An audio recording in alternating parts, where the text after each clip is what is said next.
Olá, muito bem-vindos, bem-vindas ao ABEC Conecta, Conversas que Transformam. Essa é uma iniciativa da ABEC que busca, dentro da sua missão institucional, integrar cada vez mais, né, as pessoas, seus diferentes atores, né? Então falamos aqui de estudantes, de profissionais, de docentes, pesquisadores, em temas relevantes para a nossa área, oportunidades também, desafios.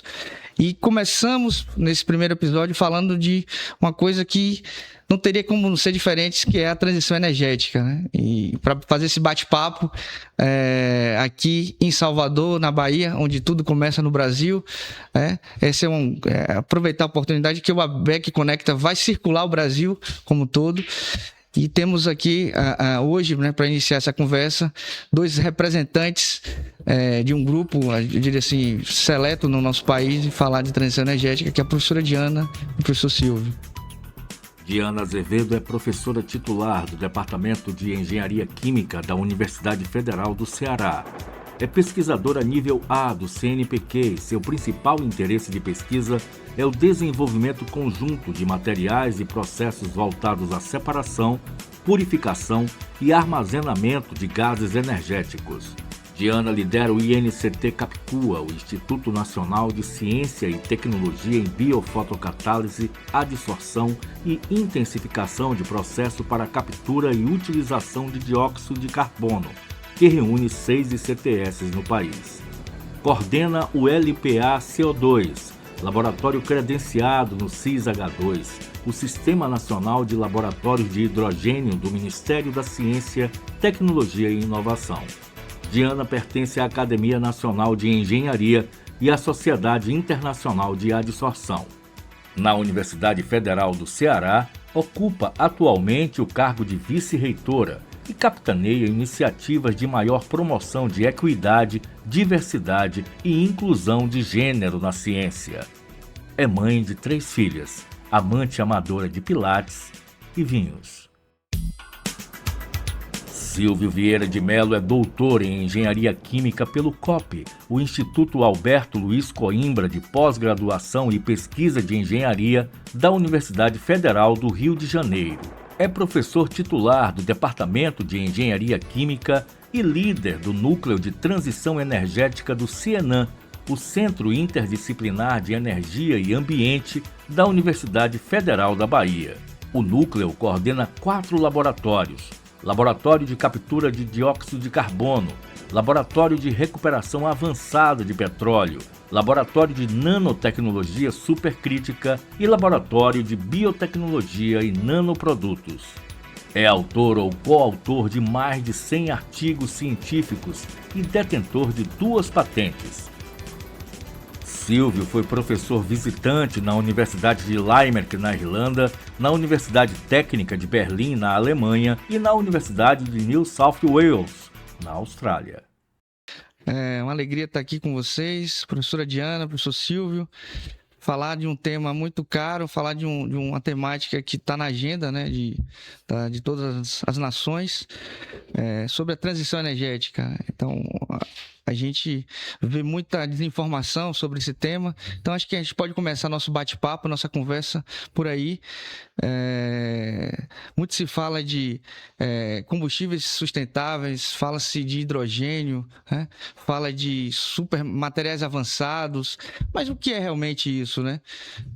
Onde é que o Brasil pode estar nesse contexto? Então, eu queria começar por aí, né? Fazendo uma calibração de nomenclaturas, né? Então, o que é essa transição energética, professora Diana, professor Silvio?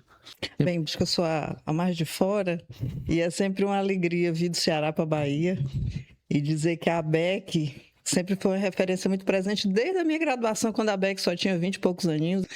Então, é sempre uma alegria renovada estar aqui e contribuir com iniciativas tão valorosas como essa, né, do podcast ABEC Conecta, que a gente está estreando. Isso aí. Então, obrigada por essa oportunidade.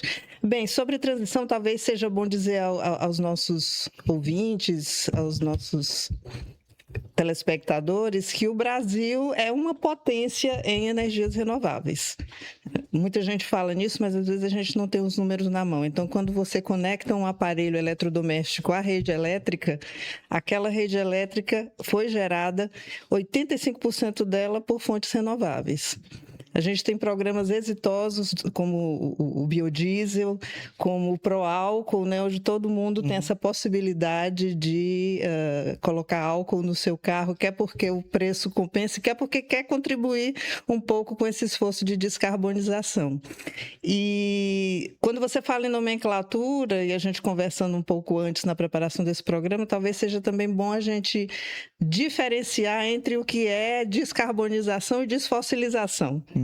Então, quando a gente fala em descarbonização, é de fato um esforço em várias frentes para reduzir as emissões líquidas de gases de efeito estufa, particularmente do gás carbônico, do CO2, que é aquele que é emitido em maior quantidade em relação aos demais gases de efeito estufa. Porque eu acho que a gente não precisa provar para mais ninguém que esses gases de efeito estufa têm sido o grande vilão que tem contribuído para os desastres climáticos que a gente tem observado, o degelo das calotas polares, o embranquecimento dos nossos corais, enfim, todas essas mazelas que a gente está vendo, né? Enquanto a desfossilização é a gente passar a depender cada vez menos de combustíveis fósseis, como petróleo, gás natural, carvão mineral. E uma porque eles vão se acabar algum dia, né? E outra porque, em geral, sempre quando queimados, quando entram em combustão, contribuem para esse lançamento massivo de gases de efeito estufa. Então, vários protocolos já assinados, mundialmente falando, mas a gente precisa que isso capilarize até o empresário que precisa de energia, e às vezes a energia mais barata é a fóssil. Né? Até a nossa população, que voltando ao que eu dizia antes, às vezes vai comprar um carro elétrico ou vai decidir colocar etanol em vez de gasolina por um esforço consciente e uma participação. E nisso o Nordeste está na frente aí, a gente acha que vai falar um pouco sobre isso, né? Certeza. Mas eu queria passar a bola aí para o Silvio. Isso aí, Silvio. Ok. Obrigado, ABEC, né, em nome de Márcio, pela oportunidade. Também muito bom estar aqui, né, ao lado da professora Diana. E eu acho que um ponto muito importante é a vantagem estratégica que o Brasil tem para ser um dos líderes na transição energética. Por quê?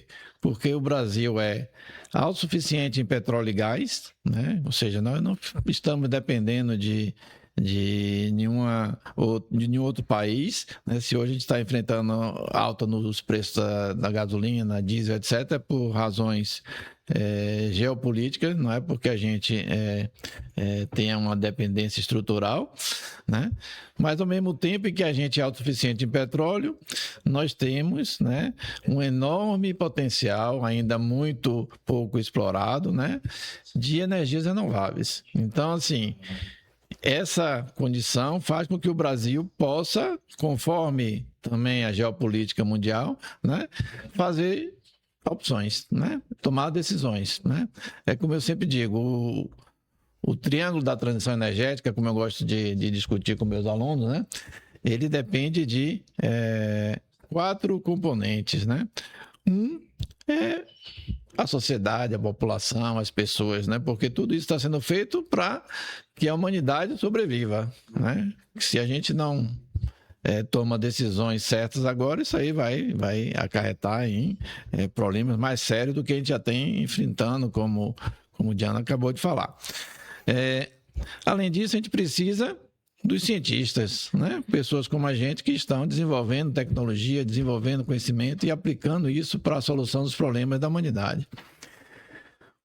O terceiro aspecto, né, são as empresas, né, as indústrias, os homens de negócio, as pessoas que veem isso aí como uma oportunidade de lucrar, de gerar emprego, etc. E a quarta dimensão dessa estrutura, desse triângulo, como eu gosto de chamar, né, é o governo, né? As lideranças, porque todo país tem suas peculiaridades, suas vantagens e desvantagens, né? Não tem solução única para a solução energética, né? Uma solução para todos os países, não. Cada país vai olhar o melhor caminho. E para isso a gente precisa de governo, Estado, né, políticas de curto, médio e longo prazo, né, e capacidade de liderança, né, claro, né, preservando a soberania do Brasil, que tem também questões relacionadas à segurança energética, e daí sim, né, nesse contexto onde todas essas forças precisam estar interagindo, não é possível que uma queira sobrepor a outra, né? Tem que ter muita cooperação para a gente então poder avançar em algo que realmente seja positivo. Ótimo. O triângulo do Silvio que é um quadrado, né? Exato. Mas começou com o quadrado, depois foi pro triângulo. Não, mas um banco de 4 pés é mais estável. Isso, forma um plano mais rápido. Depois eu mostro.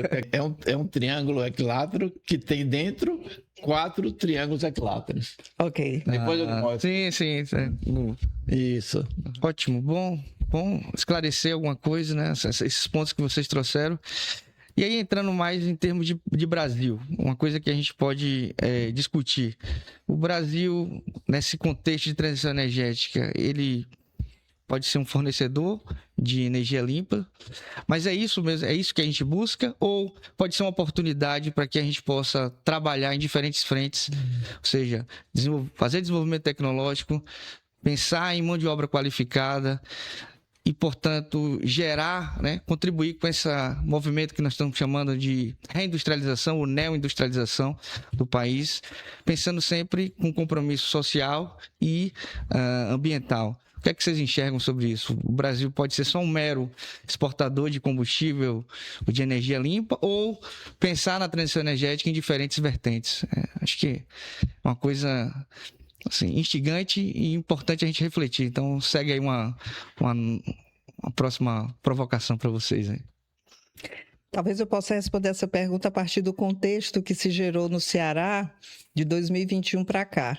Né? A gente teve também o estabelecimento aí do tríplice, quádrupla hélice, e pega os elementos que você mencionou, Silvio, ou seja, houve um compromisso entre o governo do estado do Ceará, o Complexo Industrial e Portuário do PECEM, que digamos que representaria um setor infraestrutural, a Federação das Indústrias e a Universidade Federal do Ceará, na verdade, representando tudo o que seria o setor acadêmico do estado, para pensar e conceber um hub de hidrogênio verde nesse porto industrial que nós temos, que é também uma ZPE, uma zona de processamento de exportação com tarifas diferenciadas, é também uma zona industrial, tanto é que chama CIP, com 2 P's, Complexo Industrial e Portuário do PECEM. E o primeiro conceito era exatamente isso, diante da realidade de que o nosso potencial eólico e solar ultrapassava em muito, pelo menos 3 vezes mais o consumo local, e que o Nordeste já se você for fazer a continha demanda-consumo autossuficiente em energias renováveis, o que fazer com esse excedente, né? Que é uma riqueza e que não só é uma riqueza, como pode ajudar a mitigar as emissões de gases de efeito estufa. Então, o conceito inicial era relativamente simples. Com esse excedente de energia eólica e solar que nós temos, não só no Ceará, mas vamos nos ater a ele. Vamos eletrolizar a água, transformar isso em hidrogênio, e para transportar para a Europa, já que o Porto do PECEM tem 1/3 das suas ações pertencentes ao Porto de Roterdã, então a gente transforma em amônia, por exemplo, que é mais fácil, todo mundo já tem navios que transportam amônia, transporta isso para o Porto de Roterdã para ajudar a descarbonizar a Europa. Então, digamos que a historinha curta é essa, e ela começou realmente, principalmente vindo da academia, a ser provocada. Então, nós vamos comoditizar o hidrogênio e transformá-lo simplesmente em um novo açúcar ou pau-brasil, como já houve tantos ciclos na nossa história, sem fixar riqueza. E isso, de uma certa maneira, provocou aí uma série de movimentos, por exemplo, da FUNCAP, que é a nossa FAP, que é um braço, né, do governo do estado de financiamento, de fomentar formação de recursos humanos, formação técnica, constituição de redes, porque a história contada como eu contei é fácil. Mas Se você pensa em eletrolizar toneladas de água, que água é essa numa região semiárida, para começar? Aí vai ser água do mar, mas eu tenho que preparar essa água do mar e provavelmente vou gerar também toneladas de salmoura. Onde é que eu vou lançar essa salmoura? E o ecossistema marinho que eu tenho ali no entorno, né? E depois disso, gerar amônia. O processo Haber-Bosch, a gente, engenheiro químico, sabe que é super intensivo também em energia. Então, no final das contas, a energia que chega lá no Porto de Roterdã representa quanto da energia de partida, né? E se ela... Enfim, não só olhar os desafios tecnológicos que se impõem com esse aumento de escala, como principalmente o que você coloca na sua pergunta de base, né? E o que é que fica de riqueza no nosso estado. A amônia pode ser um insumo importante para o nosso agronegócio, mas também é um negócio de grande porte e a riqueza local, né? Então, de fato, esses aspectos estão sendo levados em consideração de uma certa maneira. A gente não pode deixar o cavalo selado passar e não montar nele, ou seja, se beneficiar de grandes investimentos multinacionais que devem vir, mas com uma regulação que permita que também isso seja um ciclo de desenvolvimento interno, ou seja, hidrogênio como insumo para as nossas indústrias, principalmente para os setores mais difíceis de abater emissões, como a própria siderurgia. Nós temos uma grande siderúrgica lá nessa região do Porto do Pecém, as próprias termoelétricas em si, não é? E a indústria de cimento, enfim.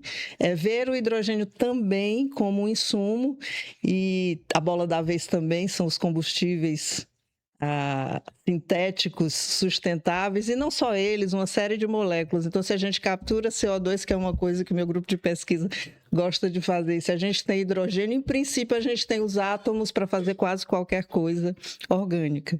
Isso. Né? Isso é muito fácil dito assim, mas necessita realmente de grandes investimentos. Então, acho que a gente está aí nesse momento de saber dosar a necessidade mundial de se descarbonizar com uma oportunidade também de desenvolver internamente o país.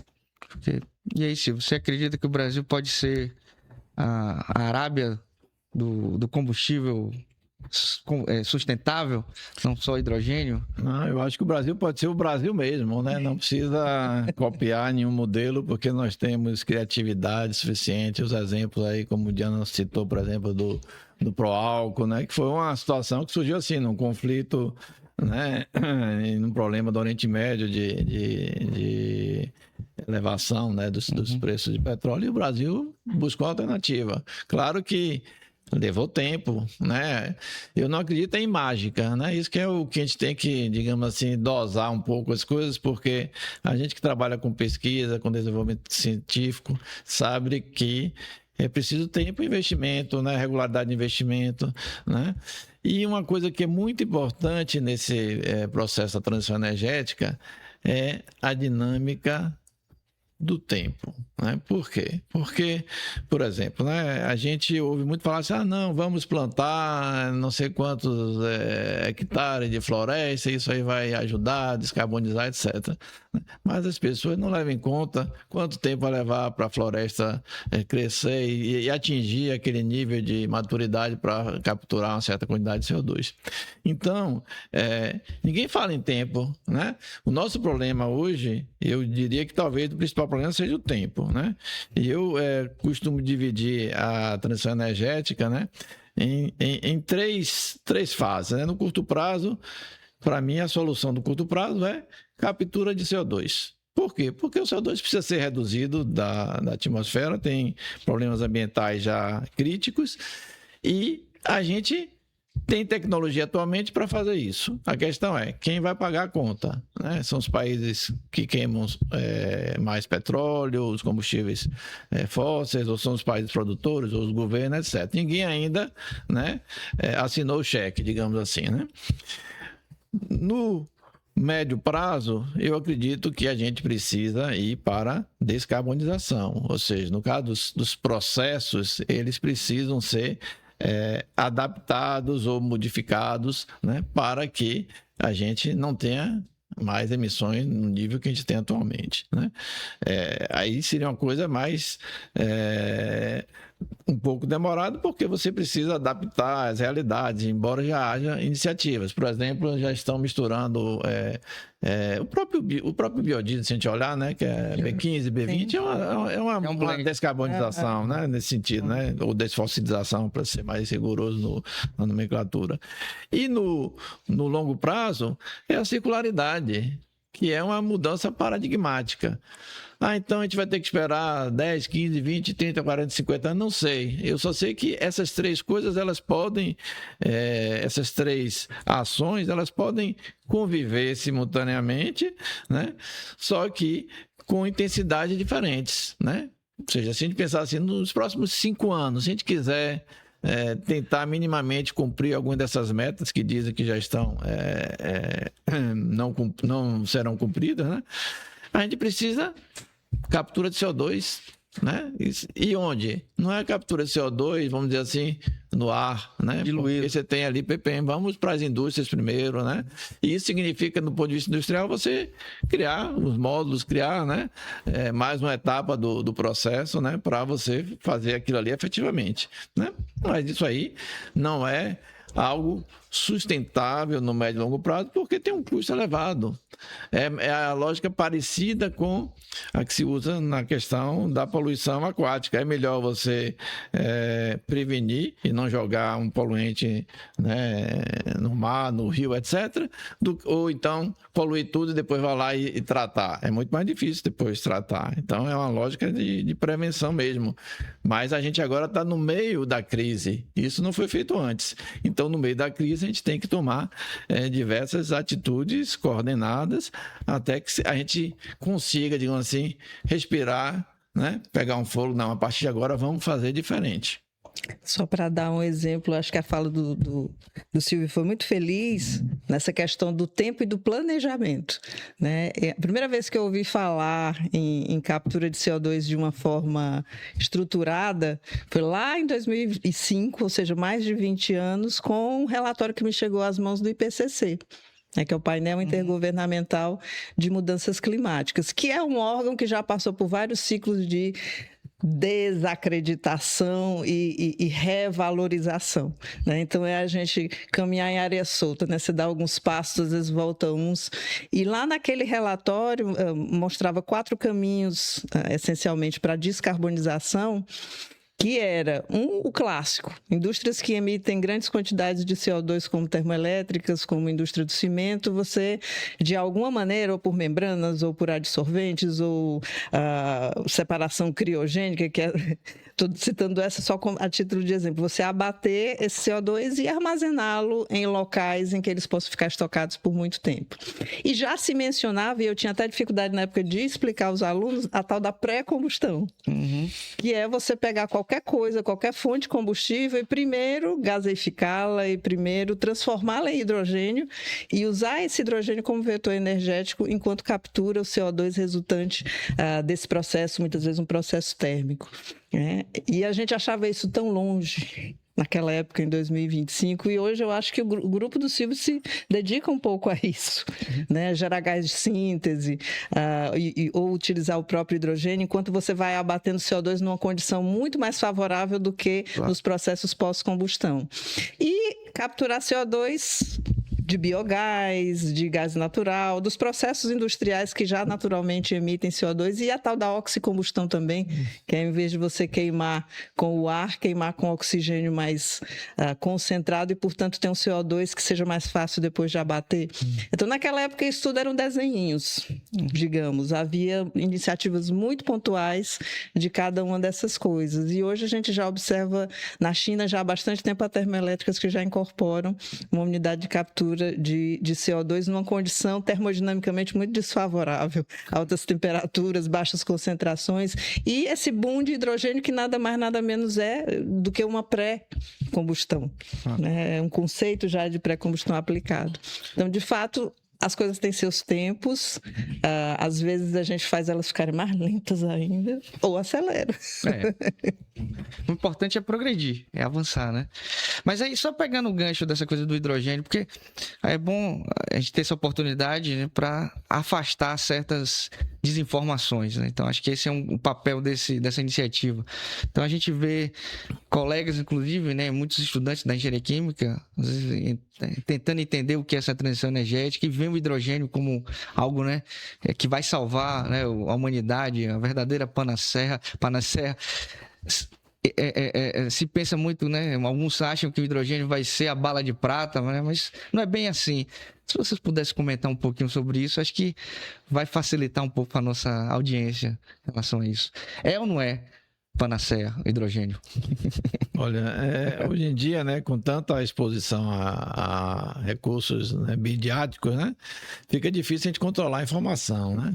Eu mesmo costumo dizer aos alunos, olha, é importante a fonte que você usa para obter certas informações, conhecimento, etc. Né? Então, de uma certa forma, né, essa exposição midiática também muitas vezes atrapalha a questão da transição energética, porque causa uma confusão, né, na cabeça das pessoas, né? Embora a gente na academia tenha a obrigação de selecionar bem, né, a informação, saber, né, de uma certa forma e com critérios, né, saber o que está certo, o que não está, né? Mas eu não acredito vamos dizer assim, salvador da pátria ou bala de prata, como para nada. Eu acho que tudo que a gente quer fazer e construir de forma sustentável exige muito trabalho, né? Exige muita dedicação, né? Então, nada que é muito fácil, para mim, talvez por uma questão de como eu fui educado, mas para mim nada que é muito fácil tem valor, né? Embora a gente perceba que nas gerações atuais, que essa coisa da facilidade que hoje em dia tem com a internet, com tanta coisa, as pessoas, né, gostam muito disso, né? E ao mesmo tempo param no primeiro obstáculo que vem pela frente, tá? Então, no caso específico da transição energética, eu acho que a gente tem que trabalhar com várias opções, até porque o Brasil tem seus problemas internos, né? E também está no contexto mundial. A gente não pode nem ignorar o que está acontecendo em outros países no mundo, como também não pode ignorar a nossa realidade. Então, assim, eu vejo, porque às vezes as pessoas veem a transição energética como uma oportunidade, não, vamos enriquecer o país. Não, eu vejo a transição energética como uma oportunidade de tirar as pessoas da pobreza. Né?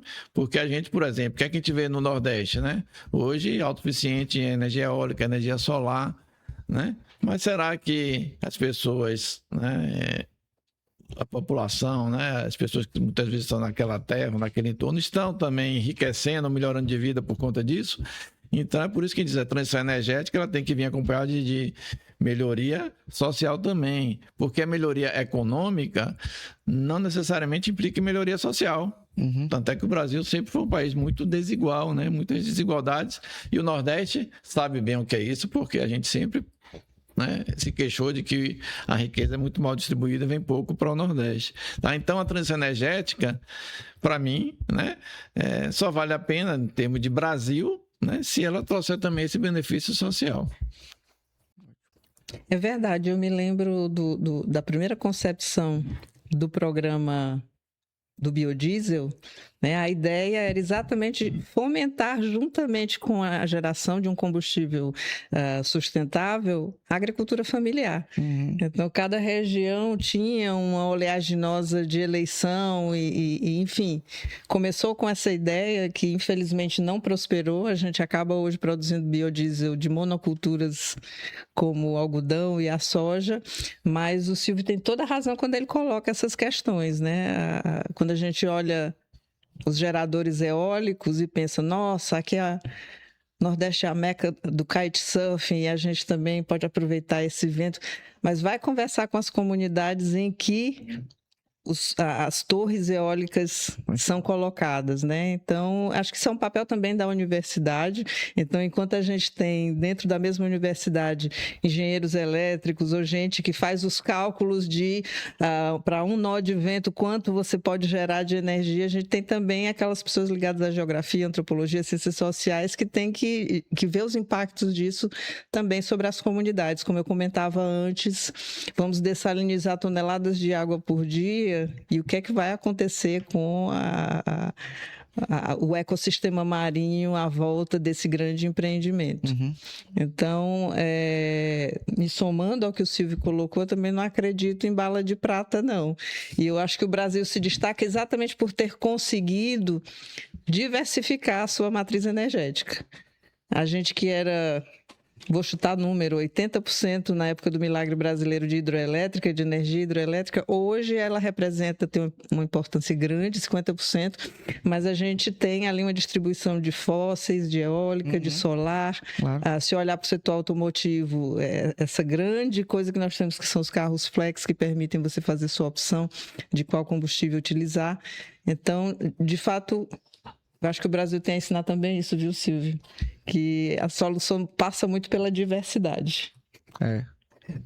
A diversidade social e a diversidade de fontes. Existe uma complementariedade muito forte nossa, né? Eu sempre acompanho o relatório, né, da ONU de Objetivos para o Desenvolvimento Sustentável. E aí ele tem um painel bacana, né? Anualmente você vai lá, olha, né? Cada objetivo, né? Você clica, ele mostra pra gente o mapa mundi. E aí vai de verde até vermelho, né? Pra ver se realmente cada nação está cumprindo, né? Tá fazendo sua parte para atingir o objetivo. E quando falar da ODS 7, o Brasil realmente é um grande destaque. Fica lá que ele está cumprindo, né, direitinho.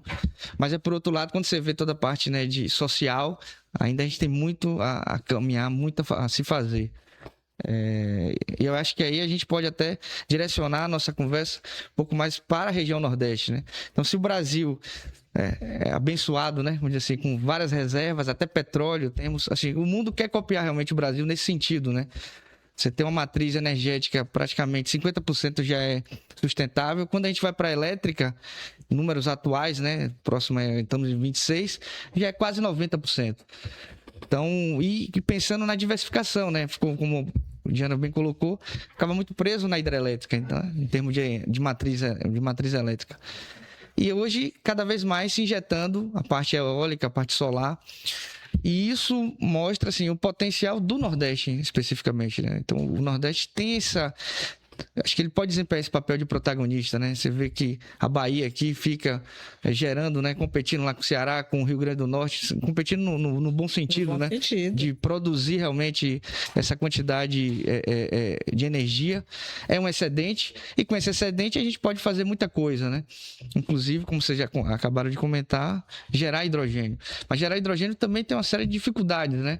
Essa questão da água, né? Então, quando você está aqui pensando em vender amônia, você está vendendo no fundo água. Água de uma região semiárida.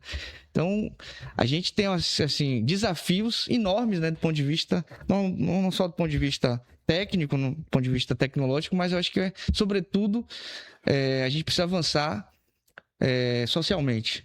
Então, como vocês bem trouxeram aqui, a gente acredita que a transição energética pode, de alguma maneira, gerar riquezas, mas com compromisso social. E aí, assim, vou fazer algumas provocações aqui, né, para vocês, para a gente poder refletir e saber que bala de prata não é realmente o caminho. Ou seja, a gente precisa valorizar vocações geográficas, né, vocações estaduais, né? Ou seja, às vezes o que você pode adotar para a Bahia pode não ser necessariamente para o Ceará. Né? Apesar de ter uma complementariedade, ter uma similaridade, né? E isso vale para outras regiões, né? Aí que complica mais ainda. Mas eu queria que vocês pudessem falar um pouco sobre o papel da região Nordeste nesse sentido, né, de transição energética, né? A gente já comentou alguma coisa, né, mas acho que poder se aprofundar sobre isso, né, aspecto econômico, aspecto social e, sobretudo, também um aspecto de gerar mão de obra qualificada, né? A engenharia química, eu acho que tem um papel, acho que agora começar a falar da engenharia química aí, né? Eu sempre fico brincando na transição energética, né, com toda a parte de eletrificação, que é transformar o elétron sustentável, né, em uma molécula sustentável, né? Então esse é o papel, acho que, de nós, né, da engenharia química, né? Em particular na região Nordeste. O que é que vocês acham? O que é que vocês podem comentar sobre isso? Bem, para começar, por que a região Nordeste está sendo tão vista né, atualmente. E, de fato, se você for... Eu trouxe até essa cola. É um documento que foi publicado recentemente por essa rede, que é a Rede Verdes, que foi uma rede que a Fundação Cearense de Amparo à Pesquisa está fomentando, na verdade. Então, em vez de fazer um edital para vários pequenos projetinhos que tivessem a ver com hidrogênio verde, eles resolveram, em 2022, lançar o edital para apoiar uma rede de pesquisa, né? E a rede apoiada reúne praticamente toda a inteligência do Ceará. Esse é um dos produtos deles, em parceria com o Observatório da Indústria, que é um órgão ligado à FIEC, que é, como o próprio nome diz, esse observatório que pontua vários aspectos. Então, um dos dados que está aqui nesse livro é que hoje já 2/3 dos projetos de hidrogênio, claro que ainda estão em nível de projeto, mas estão aqui no Nordeste. As potências instaladas em gigawatt de energia eólica e de energia solar, o Nordeste também ganha de todos eles. Além da nossa posição privilegiada, é a região que tem uma maior extensão litorânea. Não é verdade? E isso significa escoamento para a Europa, para a América Central e Caribe, para a África e mesmo para a América do Norte, né? O que eu vejo, e aí eu não sei se está bem na tua pergunta, mas enfim, vou andar um pouquinho mais para trás na história da bala de prata, né? Sim, Quando claro. você começou a falar nessa história de hidrogênio verde e que era a nossa saída do Nordeste porque a gente tinha energia renovável em excesso, um colega muito brincalhão da engenharia elétrica lá, meu colega, ele disse assim: mas por que então que a gente não faz uma linha de transmissão que atravesse o oceano para levar esse negócio para lá? Para que transformar em hidrogênio? E a mesma coisa a gente pode dizer aqui para nós, né? Porque uma das vias de redução de emissões é a eletrificação da economia, que a gente já está observando a passos largos, no caso dos carros de passeio, e fogão elétrico. Eu fui conhecer fogão elétrico no começo dos anos 2000, quando fui fazer doutorado, que era sempre a gás, né? Então, é algo sem volta. Mas essa história também vale para dentro do país. Hoje em dia, qual é um dos nossos maiores gargalos? É a potência instalada do Sistema Interligado Nacional de Energia.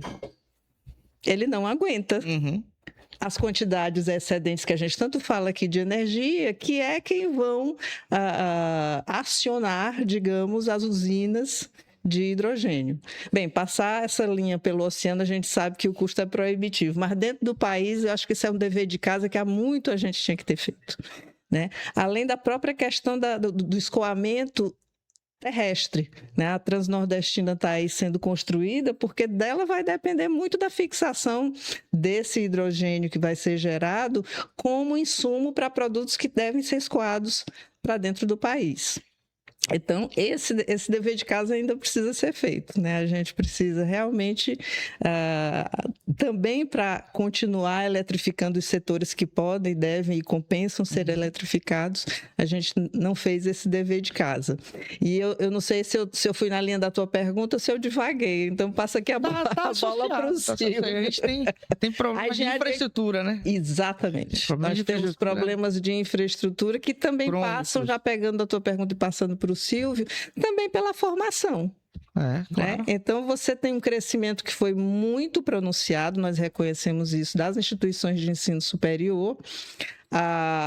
O ensino fundamental, temos que dizer que também ganhou um grande impulso nos últimos anos, mas a gente tem ali um vale da morte, ou um gap de pessoas habilitadas do ponto de vista técnico e que possam exatamente trabalhar nessa infraestrutura, na manutenção das infraestruturas. Então, também... Os marcos regulatórios também, né? Exato. Tá. Também a infraestrutura do ponto de vista humano também está faltando ser formada. Claro. Eu peguei um gancho aqui agora importante, né? Porque essa questão aí dos recursos humanos, né? Que a Diana tocou, né? Claro, no Brasil a gente sente muito a necessidade de planejamento de longo prazo, né? A gente fez a pergunta, o que é que nós seremos daqui a 50 anos? A maioria os brasileiros vão dizer, ah, não, tá tão longe, não sei nem se vou estar vivo e deixa para lá, né? Enfim. Mas é isso, né? Se a gente não planejar, a gente, né, não vai, né, conseguir organizar estrategicamente o país para alcançar aquelas metas, aqueles objetivos, né?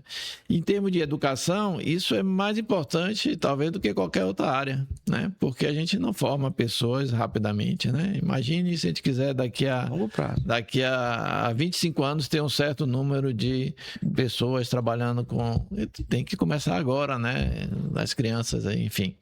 Né? Todo mundo sabe isso, mas na prática isso não vem na velocidade que a gente gostaria. E a gente ouve muitas vezes aquela situação assim, ah, não, agora o país está em crise, não tem emprego. Aí daqui a pouco vem outro ciclo da economia, não, o país está crescendo, não tem mão de obra, né? Então fica sempre, né, nesse ciclo vicioso que a gente não consegue romper, né? Então, assim, do ponto de vista da transição energética e da engenharia química, essa é a oportunidade de ouro. E eu digo para os meus alunos, olha, eu queria estar na idade de vocês, com essa transição energética, para os próximos 30, 40 anos, que vai ser a vida profissional deles, né? Porque tudo que foi feito na engenharia química precisará ser, no mínimo, revisto. No mínimo, uma grande revisão, uma grande mudança de muitos conceitos e de muitas técnicas, e, enfim, uma atualização, modernização, né? Além daquilo que precisará ser suplantado porque se tornou obsoleto, porque não cabe mais, né, na atual situação. Então, só para dar um exemplo numérico, por exemplo, falamos aqui bastante de hidrogênio verde, né? Mas o hidrogênio verde, o custo hoje é o dobro do hidrogênio azul, né? Tem várias cores, né? Eu não sei, até rosa já ouvi, né? Pois é, uma vez já fui consultado, disse, olha, tá, eu vou fazer uma planeta, qual é a cor do hidrogênio mesmo? Não só. Até a chama incolor. Exato. Mas o fato é que, assim, se a gente comparar o hidrogênio que vem completamente dos combustíveis fósseis, né? O hidrogênio que vem de combustíveis fósseis, mas que você faz uma captura de CO2, ou hidrogênio que vem completamente de fontes renováveis, como o hidrogênio da eletrólise da água, tem custos diferentes. E não é decreto, não é subsídio que vai viabilizar isso. O que vai viabilizar é desenvolvimento tecnológico. Aí eu falo para os alunos, vocês precisam fazer isso, vocês precisam desenvolver conhecimento, aplicar isso aí e, claro, vai chegar um dia que esse hidrogênio da eletrólise vai ser a um preço competitivo, né? Ou talvez até melhor do que tem aí, né? Mas sem conhecimento, é o que eu falei, não tem mágica, não tem bala de prática, né? Não tem solução fácil para o problema. Tem solução? Tem diversas soluções, precisamos buscar e organizar as coisas. É o que às vezes a pessoa acha que, como eu vi uma vez no comentário, né, que é como se fosse uma loteria. Muita gente vai jogar, mas poucos vão ganhar. Mas não quer dizer que os que não vão ganhar não adquiriram alguma coisa.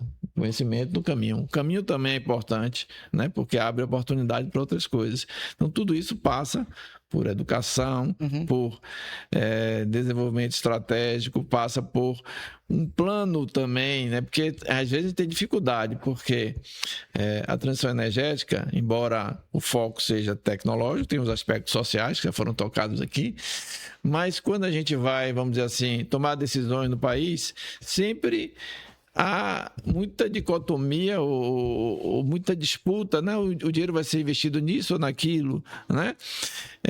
E às vezes a gente não vai nem para um lugar nem para o outro, fica na disputa e fica, né, nesse meio termo. Então precisamos resolver essas coisas. E aí eu vou deixar aqui uma provocação também já para a Diana, né? Acho que o Márcio ia puxar esse assunto, eu já vou me adiantando, que é a questão dos minerais estratégicos, né? Por quê? Porque a gente fala muito nisso, mas do ponto de vista de tecnologia nacional, a gente tem feito pouco. O que a gente tem visto é China, Estados Unidos, Austrália, Canadá, brigando para ver quem vai, né, ter acesso, né, às minas, às regiões que tem esse potencial aqui no Brasil. E eu não vi ainda nenhuma empresa assim, né, nacional, de capital nacional, né, nessa disputa aí, porque parece que não tem ainda, né, um arcabouço também legal, favorável, né, ao desenvolvimento tecnológico nacional. E aí, claro, quem está na frente, né, leva vantagem, né? Mas eu vou deixar para... Ótimo, ótimo. E aí, só aproveitar também, colocar mais uma brasa, arrastar uma brasa para essa questão. Aí me colocando também no lugar dos alunos, né? Os alunos estão próximo de se formar, e aí alguns já captam essa ideia de realmente da importância da transição energética, como eles vão colaborar. Mas aí fica aquela coisa assim, será que vai ter essa geração de emprego todo? Será que realmente o Brasil vai se reindustrializar? Vai entrar nesse movimento, né, que o governo federal tem trazido, né, a neoindustrialização? Porque às vezes a gente tem formado, a gente consegue formar bem os nossos profissionais da engenharia química, mas muitos estão atuando fora, né? Ou seja, Sim. todo o nosso capital intelectual tá migrando. E é ruim isso também, né? Porque você imagina, isso é uma oportunidade, como vocês falaram, o cavalo está selado.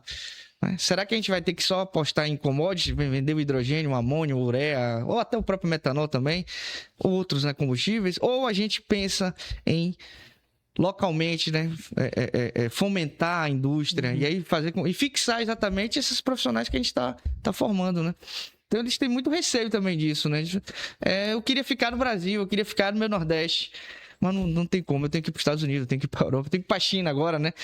Tem isso também, né? E aí pega esse gancho aí também dos materiais. Nós estamos passando por vários fenômenos que são cruéis, assim, se você for ver quem são os fabricantes de eletrolisadores, são eminentemente chineses. A gente não tem essa indústria de componentes para essa indústria brasileira. Os componentes são todos, ou a grande maioria, de fora, e como o Silvio disse, eu não vejo claramente um incentivo para a construção dessas competências aqui. E aí os minerais estratégicos vai na mesma linha da comoditização. Né? Nós vamos simplesmente, porque é mais simples e mais fácil, talvez, deixar que grandes multinacionais explorem esses minerais e depois a gente os compre novamente na forma de dispositivos, né? É uma situação complicada e, falando um clichê que todo mundo fala, mas é uma questão de soberania nacional. Até porque a atividade de mineração também é uma atividade de altíssimo impacto. A gente tem visto aí vários exemplos disso. Então, somos nós que temos que dizer como, quando e quem deve explorar esses minerais. Mas, de fato, esse incentivo a uma indústria nacional que fomente o próprio mercado de hidrogênio que está se configurando é algo muito preocupante. E eu lhe digo, se o hidrogênio for uma simples commodity, emprego quase zero. Exato.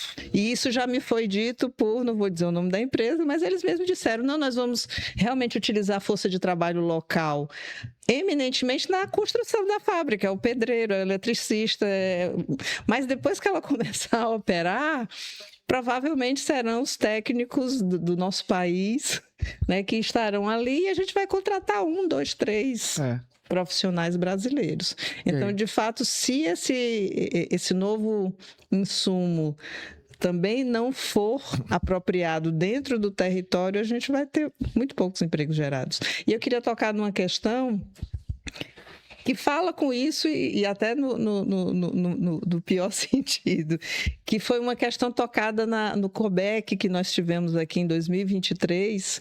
Eu estive presente numa fala do então presidente da Abenji.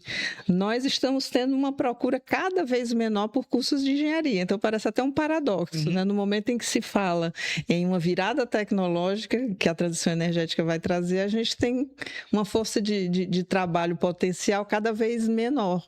Né? Então, inclusive o setor privado, né, que é o mais sensível com essa diminuição, já fechou vários cursos de engenharia dentro do país.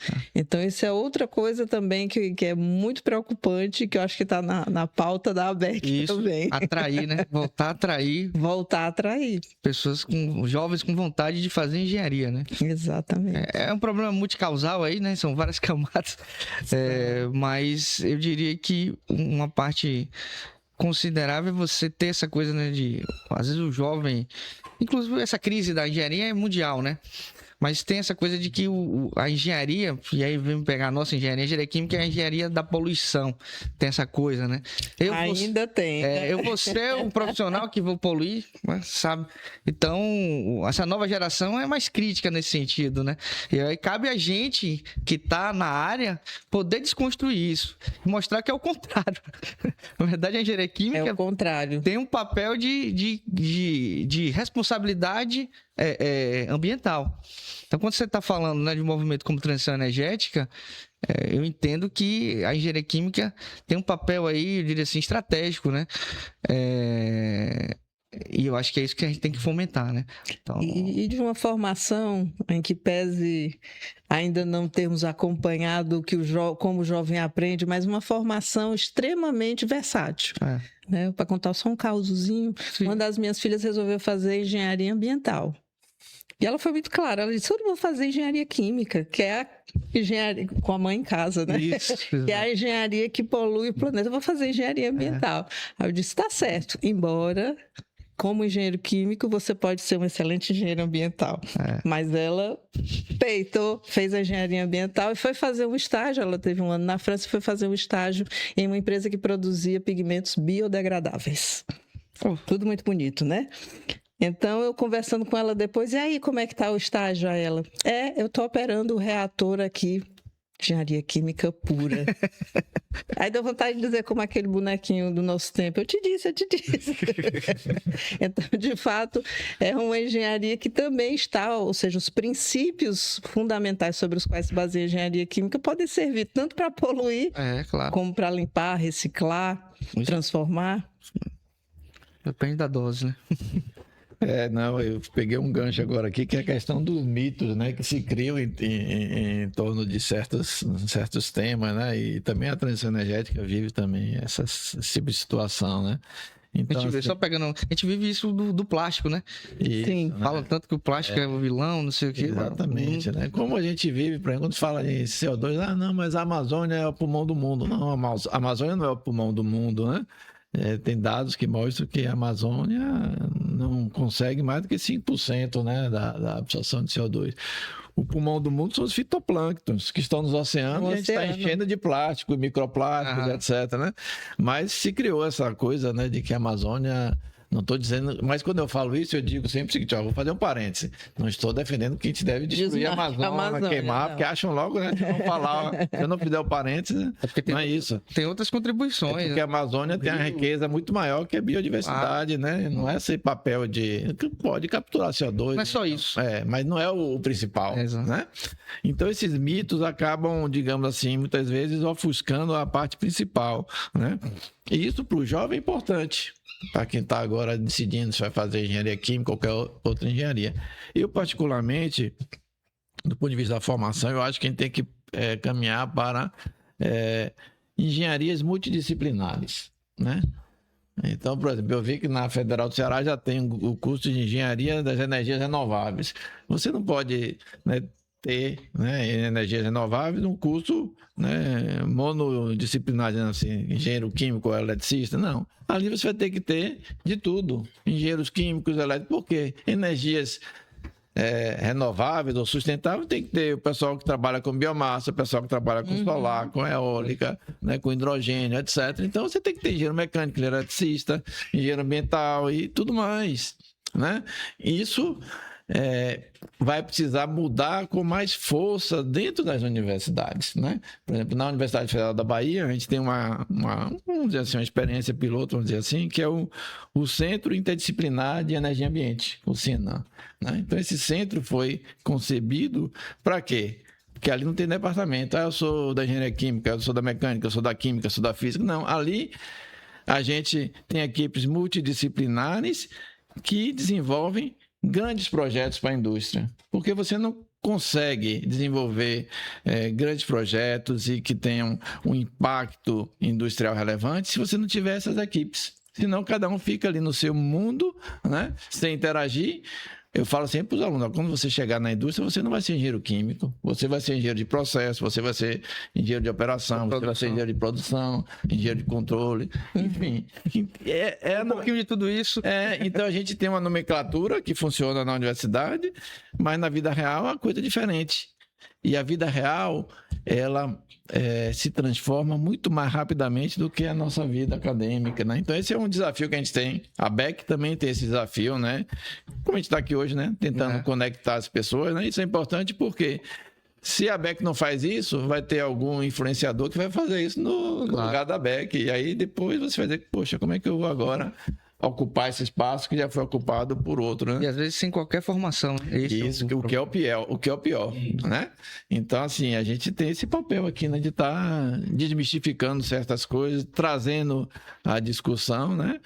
E eu espero que isso aqui realmente seja uma experiência exitosa, né? Para trazer mais gente para o debate. Isso aí, com certeza. Mas, assim, uma coisa que faltou a gente se aprofundar, claro, aqui o tempo é muito curto, é minguado, a gente até já deu algumas, assim, umas pinceladas aqui, mas é a questão da água em si. A gente está falando de transição energética, está mostrando que o Nordeste realmente é um potencial, uma potência nesse sentido, mas por outro lado tem a questão da água, né? Falou aqui muito de dessalinizar a água, né, dos oceanos, mas tem as águas, a água salobra e tudo mais. E aí eu fico me perguntando, até como nordestino, né? Como é que a gente vai encontrar uma solução que seja um equilíbrio aí, né? Entre responsabilidade social com o avanço tecnológico no que tange especificamente a água, né? Então, a energia tá ok. Excedentes, mais excedentes, até a gente faz projeções, né? No nosso grupo lá na UFA tem essas projeções também de produção de hidrogênio, mas partindo do pressuposto que a água está bem disponível, mas a água não está disponível assim, né? Ou seja, pelo menos na forma que a gente quer usar para fazer o hidrogênio. E aí a pergunta ou a provocação que eu faço é: qual caminho ou quais caminhos a gente pode seguir para tentar encontrar esse equilíbrio, né? É só eletrólise de água ou pode pensar realmente no outro potencial nosso, que é a própria biomassa, né? E aí é todo o Brasil, né? De certa maneira, né? O que vocês acham, Silvio? Bom, a água é fonte de vida, né? Então, assim, a primeira razão, né, para decidir sobre usar água não pode nunca ser econômica, né? Ao mesmo tempo em que a gente tem abundância de água em certas regiões, ou certos países, em outros não. Hoje, né, os dados mostram que 1 bilhão de pessoas no mundo não têm acesso à água de qualidade regularmente. Quer dizer, uma população de 8 bilhões, quer dizer, 1/8, né, sofre com escassez ou com baixa qualidade da água. E no Brasil a gente tem esse tipo de problema de diversas naturezas, não é só no Nordeste. São Paulo de vez em quando fica lá com os reservatórios, né, abaixo do normal e aí começa a controlar racionamento de água, etc, né? Claro, isso é uma questão de uma elevada concentração de pessoas num determinado espaço físico, né? E, enfim, geograficamente isso leva a esses problemas, né? Embora soluções técnicas existam para poder mitigar isso, né? No Nordeste também, né? O Nordeste tem aquela situação histórica, né? Que a população se concentrou no litoral, onde a princípio não tem tantos problemas, mas a população, né, que vive de uma agricultura de subsistência, sobretudo, né, embora tenha aí experiências de irrigação, né, a questão do Rio São Francisco, né, essas coisas todas, mas o fato é que o problema ainda existe, né? Qualquer pessoa que viajar pelo interior aí da Bahia, do Ceará, do Pernambuco, Paraíba, Rio Grande do Norte, enfim, vai ver situações de dizer, poxa, aqui está assim, né?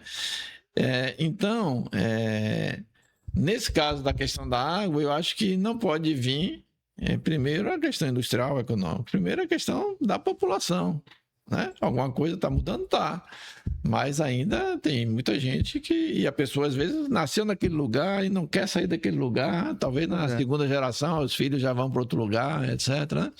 Mas tem que ter soluções para isso aí, né? Outros países fizeram isso, né? Dessalinização pode ser, mas isso aí foi uma coisa muito feita em Israel, no Oriente Médio, porque eles têm situações mais críticas. Aqui a gente tem outras opções, né? Eu vi até que o pessoal está fazendo, acho que é no deserto do Chile, né? Eles botam como se fossem umas telas, né? Que aquilo ali capta a umidade, né? Do ar e converte em água, né? Então, eu acho que não falta solução, não falta criatividade. Colheita de água. Muitas vezes falta só uma questão de priorizar. Vamos priorizar o quê? Isso é o quê? Políticas públicas que levem a esse tipo de solução, tá? Isso aí, tem que investir em infraestrutura. Eu queria acrescentar, totalmente de acordo com o Silvio, acho que a água é uma questão de manutenção da vida e das condições mínimas de dignidade humana, de sobrevivência.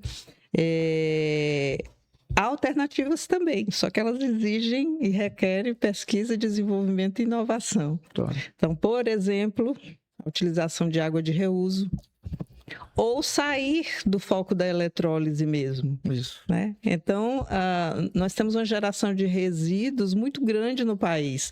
Em geral, eles se prestam, por exemplo, à produção de biometano, que já é algo muito bem posto. Inclusive, lá no Ceará, estou só fazendo propaganda do Ceará, né? Parece cearense. Inclusive, no Ceará, o gasoduto da Cegás, que é a concessionária de gás natural, ele comporta 15% de biometano gerado em um aterro sanitário controlado, nos arredores de Fortaleza.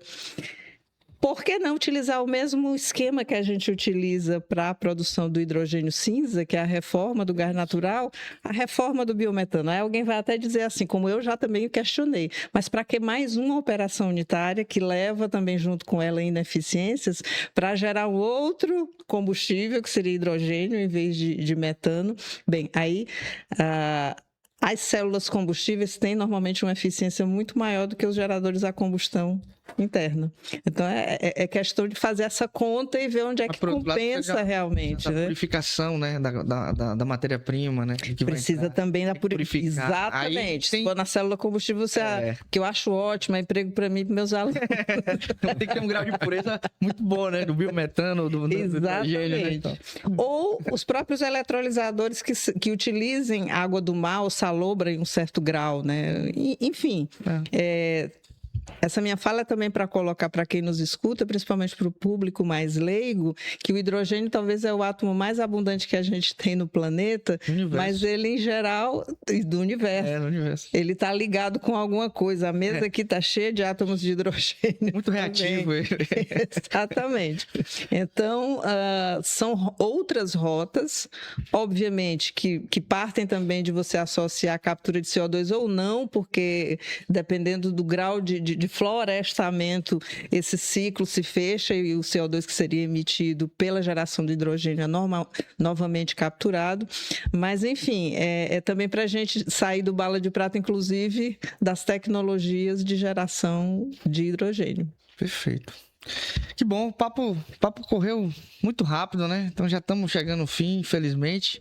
E eu queria, assim, que vocês fizessem suas considerações finais, né?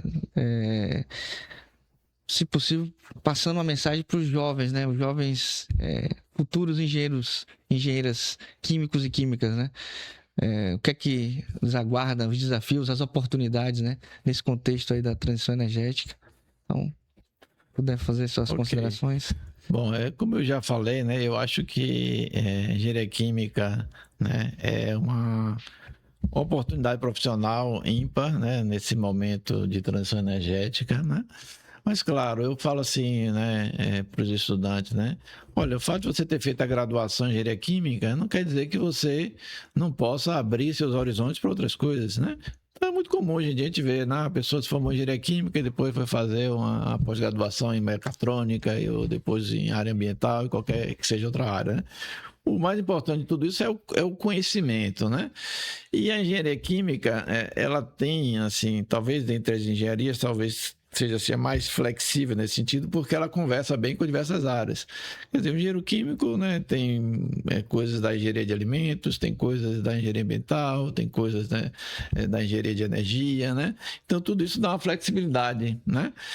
Talvez seja a engenharia mais flexível que a gente tem entre as tradicionais, porque estão surgindo novas aí, outras que vão surgir, né, daqui para frente, né? Aí tem lugares hoje em dia onde os cursos são de engenharia. Então, mas engenharia, que engenharia? Não, engenharia. Por que não? Porque o objetivo aqui é fazer com que o estudante aprenda a pensar. E depois ele vai ver o que é que ele quer fazer, né? Então, tem diversas coisas acontecendo, né?